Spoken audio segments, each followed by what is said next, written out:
Hey guys, welcome back to Vintage Watch Guy. This week I'm going to be sharing with you my Rolex bubbleback. Before I get into the watch though, I wanted to share a cool story. I was recently in the city. Those of us who are from New York refer to Manhattan as the city as if there is no other city on the planet. It's just shows the New York-centric mentality that many of us have. But I was in the city meeting a friend for dinner from out of town, and I happened to be walking by the Grand Seiko boutique. And so it's actually the Seiko boutique because they have Credor and Presage. But I think a lot of people go there to see Grand Seiko. It's really a high-end thing. It's right next to one of the Tourneaus, actually. And it's very small, but many very cool, very high-quality watches. So I happen to be walking by this place, and I'm on my way to dinner, but I'm running a bit early, so I said, well, like any proper watch collector, I want to go check it out, see what's going on. So I go into the boutique, and there happens to be this guy there, who I won't name for privacy reasons, but the guy is very excited. He has on his wrist like a Credor or Ichi, something like that, very high-end Seiko. He's very excited to be there. He's very interested in Grand Seiko. The salesmen are pulling out some of the limited edition pieces out of the safe for him. And so I'm looking at some different Grand Seikos, and I'm, more or less watching what's going on with this guy because he seems to be quite the collector.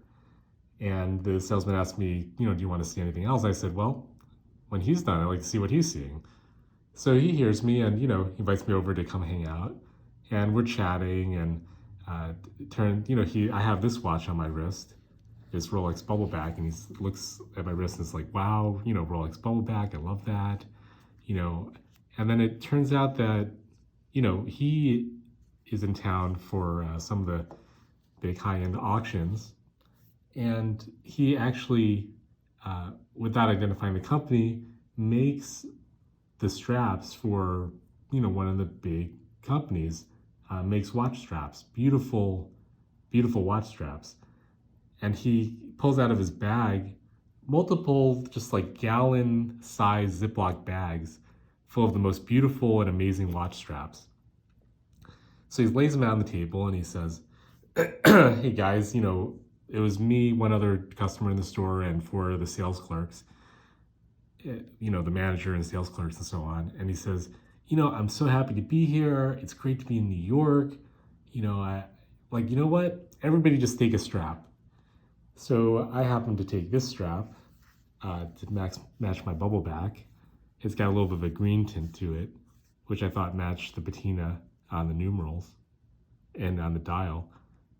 But yeah, it was a very, very cool experience, and it's, just very interesting, very cool. We all had a great time. We all left there in like really good spirits, and yeah, it was an amazing experience. So anyway, so I've already talked about Rolex, talked about this watch a bit, but this is a Rolex bubbleback.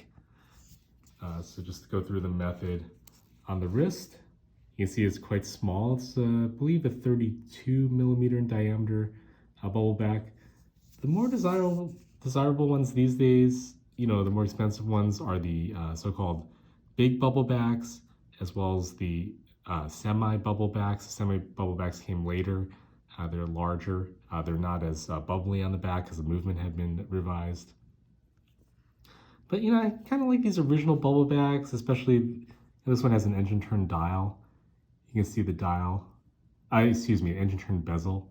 You can see there's circles and squares placed symmetrically around the dial.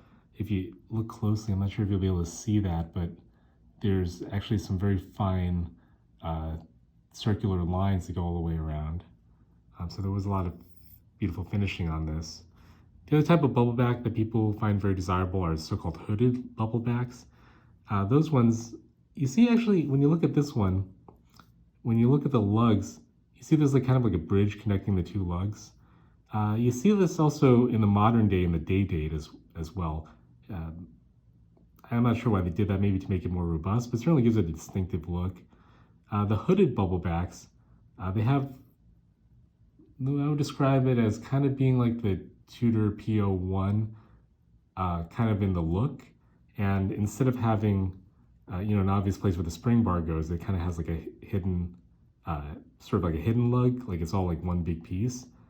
Those have much more wrist presence. They're much large. They appear much larger than they are. So generally hooded bubblebacks are sort of like run quite a high premium compared to other bubblebacks. And they're very desirable. The other thing about bubblebacks that makes it desirable and expensive is that if they come with the original bracelet, those, are these kind of like fragile bracelets. They're very sort of stretchy. I'm not sure if they're considered riveted, but they're kind of like, you can pull them apart. They're kind of fragile. Not many of them have survived. I think it was an option, a more expensive upgrade to get with your bubbleback.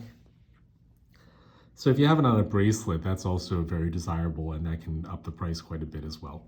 But this is sort of standard 32 millimeter bubbleback. The distinctive parts for this particular one, I think, are that there's no radium on the dial, and that there's numerals all the way around, and that there's an engine-turned bezel. You can see and also a solid gold case. You can see the gold mark right there.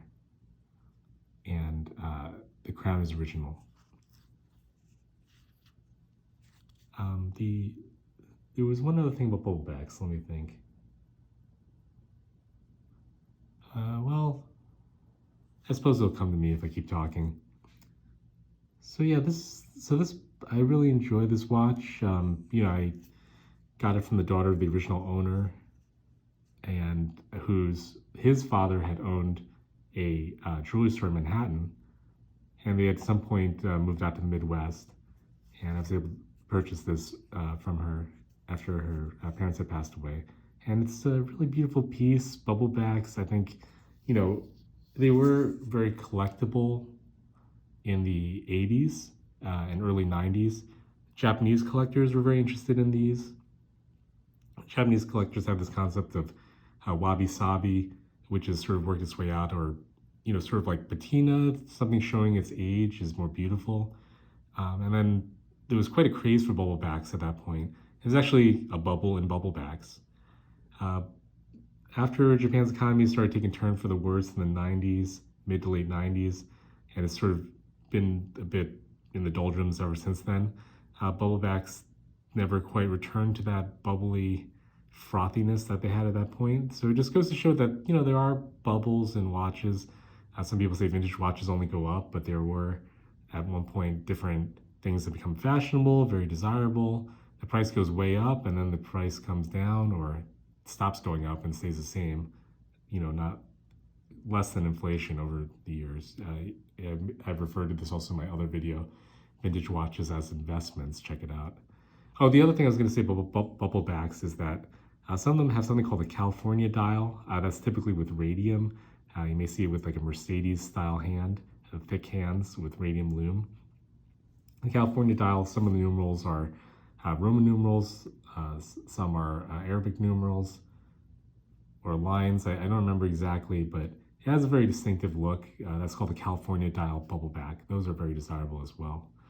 The problem with bubblebacks is that because there was a craze in the 80s and early 90s, a lot of the bubblebacks sort of came out of the woodwork because they became very valuable. They were being sold at auction for quite high prices.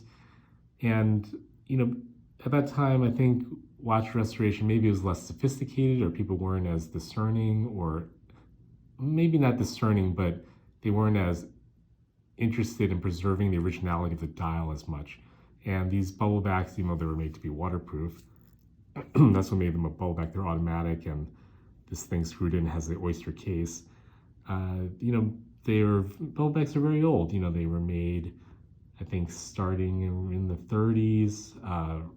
They were made up to, I think, late 50s, maybe early 60s. I think that's when you start to get into semi-bubbles, is in the late 50s. So the watches are very old, and some of them didn't age that well. And a lot of them were restored in order to bring them out for auction.